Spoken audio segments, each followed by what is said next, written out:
Mis on toodete ja teenuste ligipääsetavuse seadus? Tere! Kui sa seda videot vaatad, siis ehk sa oled kuulnud sellest, et Eestis hakkas hiljuti kehtima uus seadus, mille nimi on toodete ja teenuste ligipääsetavuse seadus. Ei ole kuulnud? Nüüd siis tead. No, järgmiste videote jooksul püüan mina anda sulle esmased teadmised ligipääsetavusest, sellest, kellele ligipääsetavust tarvis on, kuidas ligipääsetavust tagada ja kuidas see ka kõik sinu ärile kasuks tuleb. Just sedasama selle seaduse valguses. Minu nimi on Jakob Rosin ja ma töötan ettevõttes ligipääsetavuse disaineri ja nõustaja koolitajana. Minu tööks ongi aidata ettevõtetel, disaineritel, tarkvaraarendajatel, inseneridel, sisuloojatel, projekteerijatel, arhitektidel, ettevõtte juhtidel ja klienditeenindajatel, ühesõnaga kõigil tagada, et sinu ettevõtte pakutavad lahendused oleksid erinevatele inimestele mugavad ja hästi kasutada ehk siis ligipääsetavad. Ühesõnaga, toodete ja teenuste ligipääsetavuse seadus. Nimetame seda järgmiste loengute jooksul veidikene suupärasemalt, lihtsalt ligipääsetavuse seadus, sest see nimi on jube pikk. See seadus toob Eestisse Euroopa Liidu ligipääsetavuse akti ehk EAA, nagu meie ütleme, European Accessibility Act. Selle akti mõte on suhteliselt lihtne. Kui mõni inimene ostab, kasutab või tellib toodet või teenust, peab ta saama seda teha sõltumata oma võimetest või erivajadusest.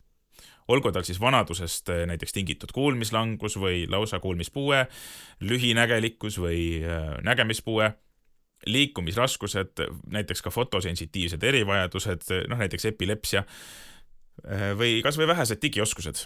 Tegelikult on ju see, et kõik inimesed tahavad neid erinevaid lahendusi kasutada. Mõtle hetkeks näiteks täiesti tavalistele igapäevastele olukordadele. Me ostame näiteks e-poest asju.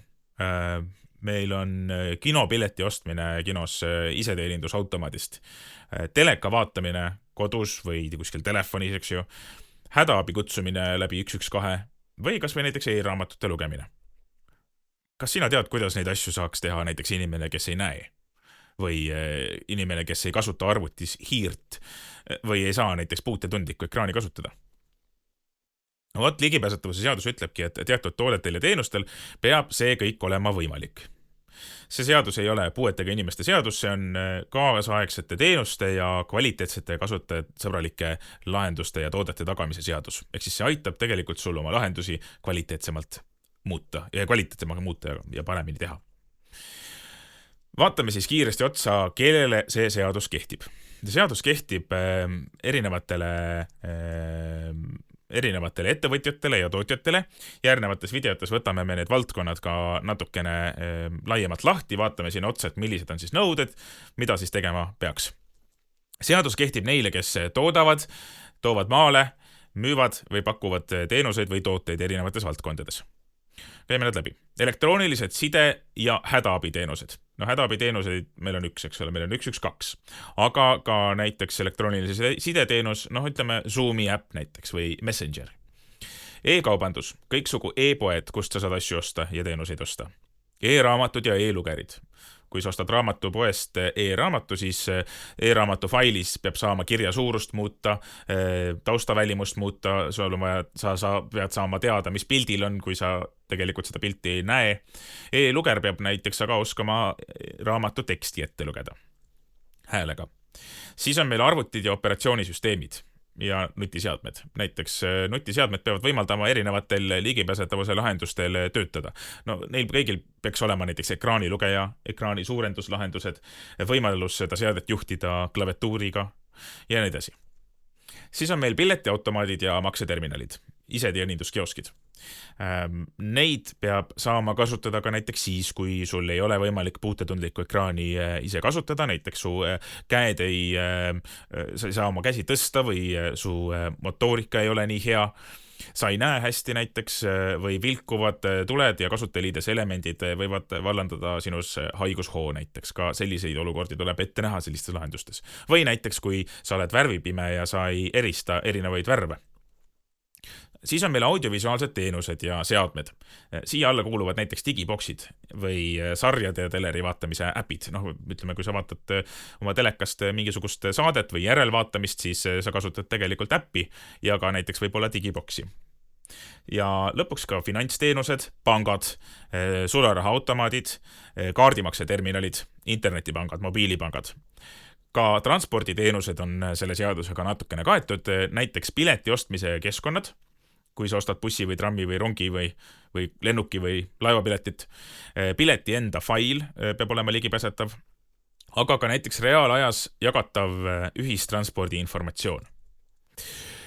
Ühesõnaga, neid valdkondasid on tegelikult hästi palju ja igas valdkonnas on päris palju ettevõtteid, kes peavad ligipääsetavusele tähelepanu pöörama. Minu käest küsitakse hästi sageli, et kas ligipääsetavuse tagamine tähendab tohutut lisakulu. Tegelikult alati see nii ei ole.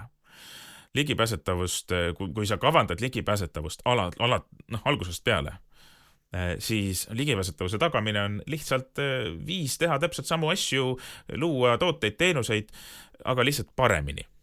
Seega ligipääsetavus ei tähenda alati täiesti uut tehnoloogiat ja täielikku ümberkujundamist, vaid lihtsalt asjade natukene laiemalt mõtlemist ja kokkuvõttes paremat kasutajakogemust. Näiteks, kui meil on e-pood ja e-pood on tehtud ligipääsetavat, siis see tähendab seda, et disainer on arvestanud näiteks erinevate kontrastinõuetega, ta ei loo sellist kujundust, kus heledal taustal on hästi natukene tumedam tekst ja seda on kõigil raske lugeda, või lehearendaja on ligipääsetavuse nõuetega arvestanud, siis saab seda kasutada ka inimene, kes kasutab näiteks ekraanilugejat või klaviatuuri ja muide, kui sa neid asju teed, et su veebileht on ka tehniliselt ligipääsetav, siis paraneb oluliselt sinu SEO skoor, ehk siis sinu veebileht on oluliselt kergemini ka leitav. Plus on see leht kasutatav paremini ka nutitelefonis ja loetavam kõigile kasutajatele.